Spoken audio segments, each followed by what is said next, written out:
देखो बच्चों, मैं आपको पार्ट 2 लक्ष्मी पढ़ा रही हूँ। पिछले वीडियो में हमने परिच्छेद 3 तक देखा था, अब हम परिच्छेद 4 देख रहे हैं। तो पिछली बार हमने क्या देखा था कि जब राशन के पैसों को लेकर उसने क्या किया था, करामत अली को दे दिए थे और बोला था कि तुम इससे लक्ष्मी का खाना ले आओ। और फिर आगे देखो कि ठीक है, इससे लक्ष्मी के 2-4 दिन निकल जाएंगे। तो जो पैसे उसने दिए थे उसमें से क्या होगा कि लक्ष्मी का खाना 2-4 दिनों तक आ जाएगा।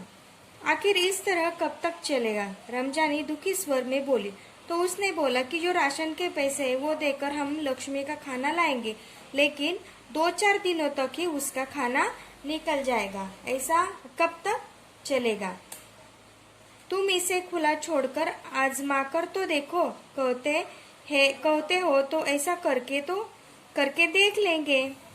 तो रमजानी बोली कि तुम इसे खुला छोड़कर देखो। जैसे कि हमको पता है, हम जानवर को क्या करते हैं, बांध कर रखते हैं, लेकिन अगर हम उसे खुला छोड़ेंगे तो वो कहीं भी चला जाता है। इसीलिए उसने बोला कि इसे खुला छोड़ दो तो वो अपने आप कहीं जाकर अपना खाना ढूंढ लेगी। दूसरे दिन रहमान सवेरे 8-9 बजे के करीब लक्ष्मी को इलाके से बाहर, जहां नाला बहता है, जहां झाड़ झंझाड़ और कहीं धूप के कारण जमीन हरी नजर आती है, छोड़ आया ताकि वह घास इत्यादि खाकर अपना कुछ पेट भर ले। लेकिन माँ बेटे को यह देखकर आश्चर्य हुआ कि लक्ष्मी 1-1.5 घंटे बाद ही घर के सामने खड़ी थी। उसके गले में रस्सी थी। एक व्यक्ति उसी रस्सी को हाथ में थामे कह रहा था, यह गाय क्या आप लोगों की है? तो देखो, जब रमजानी बोले कि उसे छोड़ कर आओ, फिर उन्होंने ऐसा ही किया और उसे छोड़ाए जहाँ पर झाड़ झंझाड़ यानी के कंटीले पेड़ों या झाड़ियों का समूह, जहाँ पर थोड़े बहुत हरे खेत जैसे होता है या फिर झाड़ियाँ होती कि जिससे वो जानवर खाते हैं और अपना पेट भरते हैं। लेकिन थोड़ी देर बाद क्या हो गया कि एक आदमी गाय को वापस ले आया और रस्सी उसके हाथ में थी और वो बोला कि ये गाय क्या आप लोगों की है? रमजानी ने कहा हाँ, यानी कि ये गाय हमारी है। उसने हाँ कहकर कबूल कर ली। यह हमारी गाय का सब चारा खा गई है, इसे आप लोग बांध कर रखे, नहीं तो काजी हाउस में पहुंचा देंगे। काजी हाउस का मतलब है सरकारी मवेशी खाना, यानी कि वहां पर जो लावारिस पशु वगैरह होते हैं उनको क्या करते हैं, बंद रखे जाते हैं कि वो गांव में शहर में इधर उधर ना भटके, किसी का कोई नुकसान ना करे।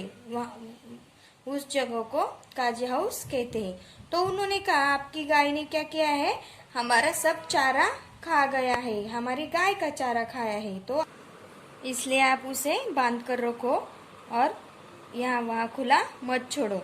रमजानी चुप खड़ी आगंतुक की बातें सुनती रही, यानी रमजानी ने कुछ भी नहीं कह सके क्योंकि उसकी गाय ने उनकी गाय का खाना खा लिया था। इस वजह से वो चुपचाप उनकी बातें सुन रही थी।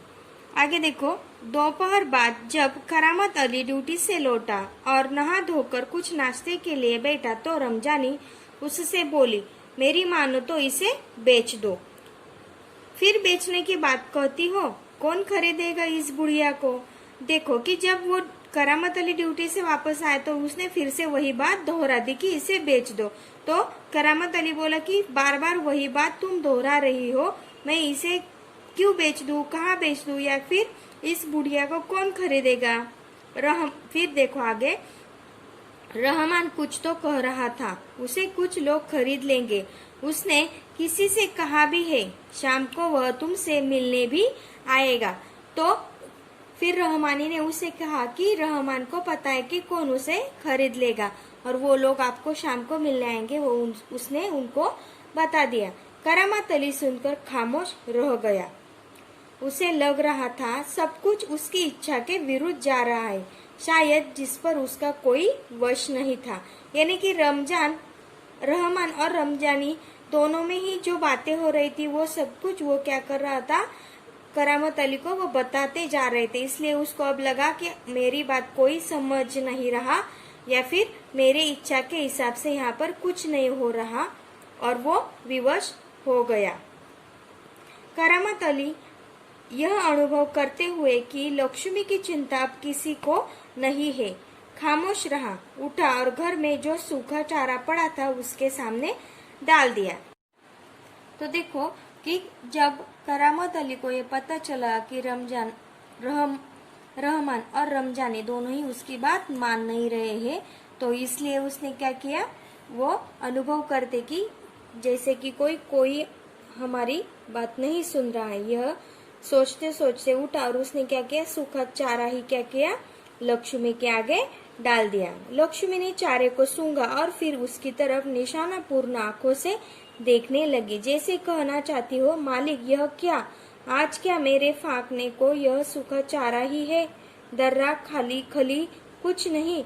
तो देखो कि जो हमें दर्रा और खली जो है हमें पता है कि वही वो लक्ष्मी को खाना देता था, लेकिन जब उसने आज सूखी घास डाली तो उसको वो सोचने लगे और जैसे कि वो उसकी तरफ देख रही हो कि आपने मुझे ऐसा क्यों खाना दिया, सूखी घास क्यों दी कि आज मेरे नसीब में सूखी घास ही है, दर्रा और खली कुछ भी नहीं है।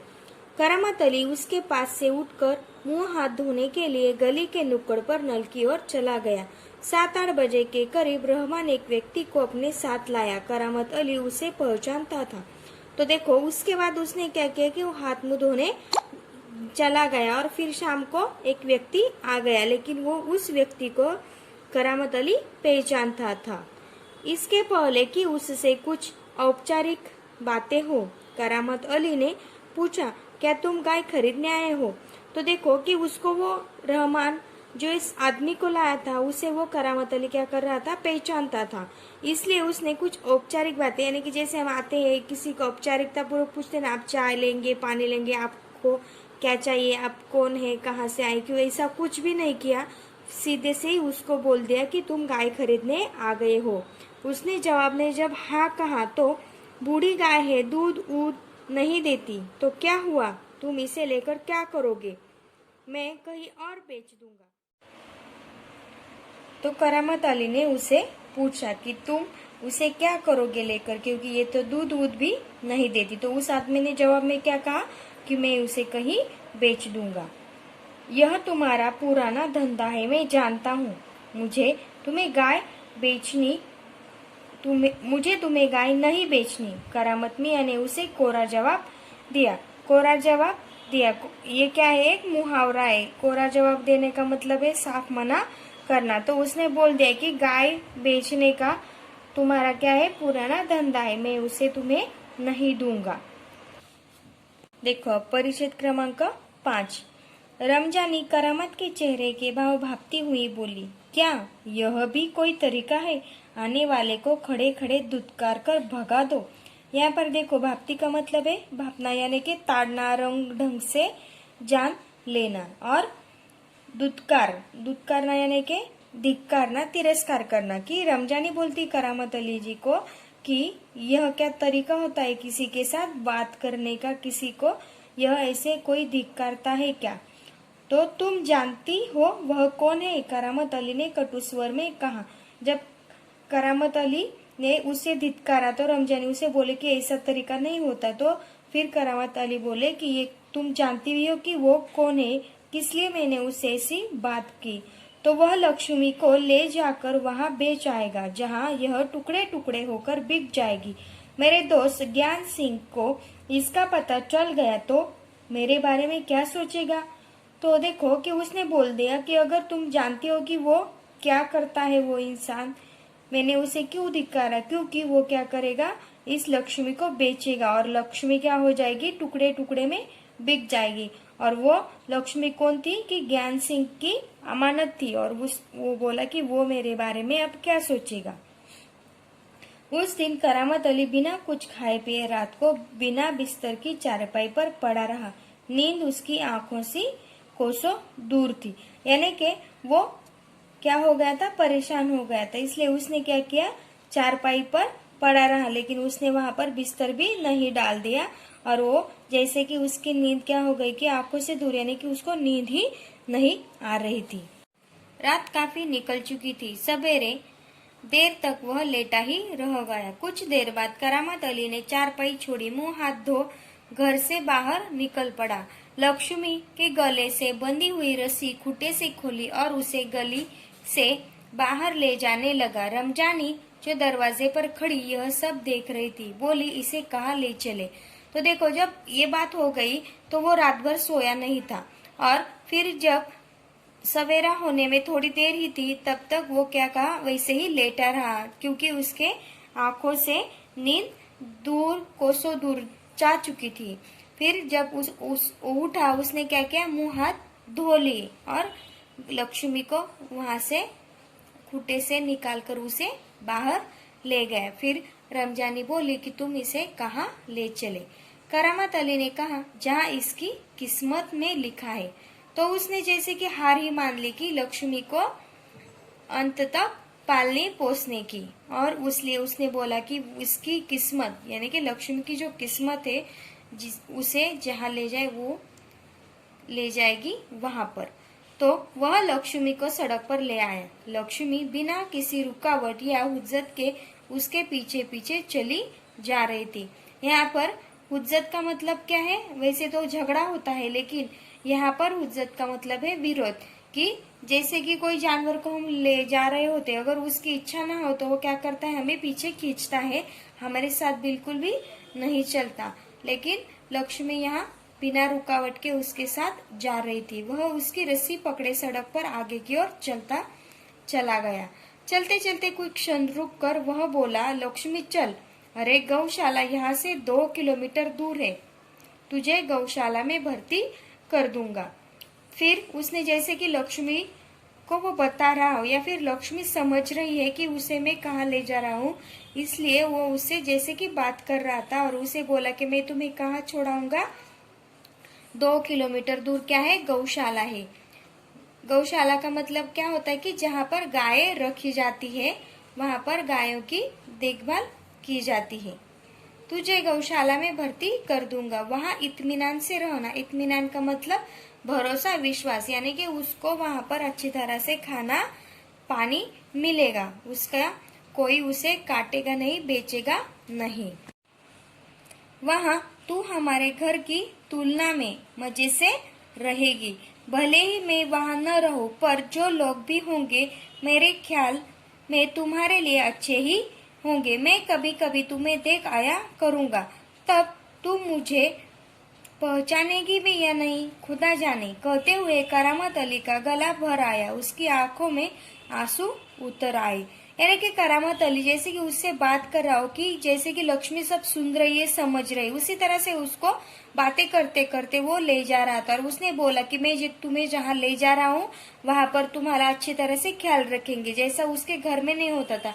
जैसे कि रमजान ने उसे मारा था, उसे सूखी घास खाने को दी गई थी, रमजानी बार बार उसको बोल रही थी, वैसा कुछ भी वहां पर नहीं होगा, उसका सब ख्याल रखेंगे। और यह कहते हुए क्या हुआ, उसका गला भर आया। गला भर आने का मतलब है कि भाव विवल होना। गला भर आना ये क्या है, एक मुहावरा है। और इसके लिए जैसे कि हमको देखो कोई बात बुरी लगती है, हम उसको रो भी नहीं सकते और कुछ अच्छे से बोल नहीं सकते, वैसे ही हमारे गले से आवाज निकलती नहीं है। उसी प्रकार उसको हो गया कि वो रो भी नहीं सकता था, लेकिन उसे वो लक्ष्मी को छोड़ भी नहीं सकता था, और इसलिए उसके आंखों में से क्या हो गए, आंसू उतर आए।